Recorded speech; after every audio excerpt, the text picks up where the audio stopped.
How do you just start to draw? Oh, I get such a mental block and then I just don't. That's a good question. Trying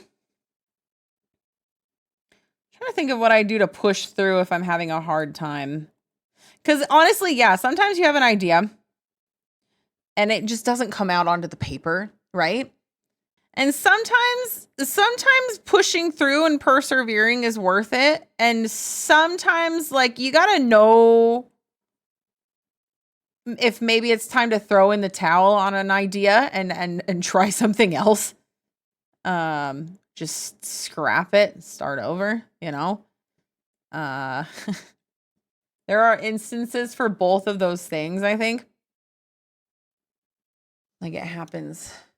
How did you find your drawing style? That's a great question. Um it's I feel like it's always kind of evolving. Um but you just pick what you like, right? You find the things that resonate with you and you draw the characters you like, you draw the hairstyles and the clothing styles that you like or the animals that you like. I think I know for sure, and again, artists in the chat, specifically anime artists in the chat, please raise your hand if you ever, started drawing anime and then went into like either like a semi-realism phase or like a realism phase and broke away from anime. And then, did you come back to anime or did you stay somewhere else? Cuz I definitely broke away and tried, kind of a semi-realism style. I'm not sure why. I think that it's just kind of drilled into us as anime artists. We've heard it so many times that like, oh, that's not real art. There's no effort in that. Blah blah blah blah blah blah blah blah blah blah. Right? We've all heard it.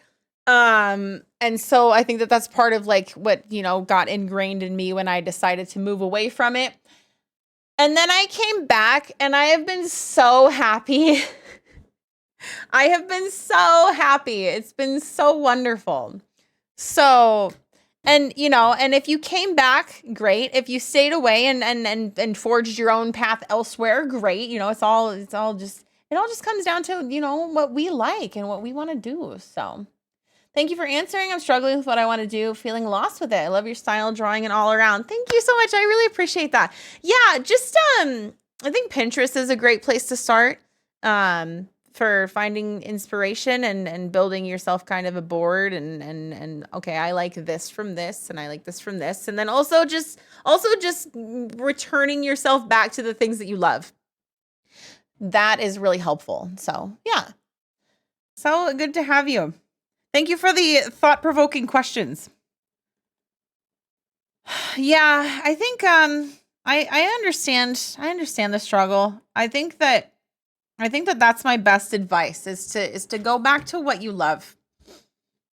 Think about the things that you love the most. Think about, the design elements and the clothing and the hairstyles and the makeup stuff and the trends and the designs of the characters that you love and your favorite. I mean, it's as simple as breaking it down to your favorite colors, right? So go back to the things that you love. Trying to get unstuck. I'm so excited to draw, and then I guess my mind just stops me. That's fair. I'm not sure about the advice for like pushing through that mental block. Sometimes, I mean, I guess it's maybe a similar concept as like, getting your ass to the gym. Like it's not about motivation sometimes. It's about like discipline. Like, okay, well, I'm just going to sit down and draw. I've been drawing on and off for 4 years. I just can't figure it out. Yeah. Again, like I said, like the discipline and stuff, like, you kind of have to just do it. I hate that answer. I hate that answer for you, but it's kind of what it is. Drawing what you love is the best because you can get lost in it. For sure. If you're drawing something that you love and you're really excited about, you won't get up for hours. And when you do get up, you're really excited to come back and work on it some more. It's like floating in a dream. Oh my God, that's so lovely. That's such a lovely way to put it. Yes. And that's a good feeling. So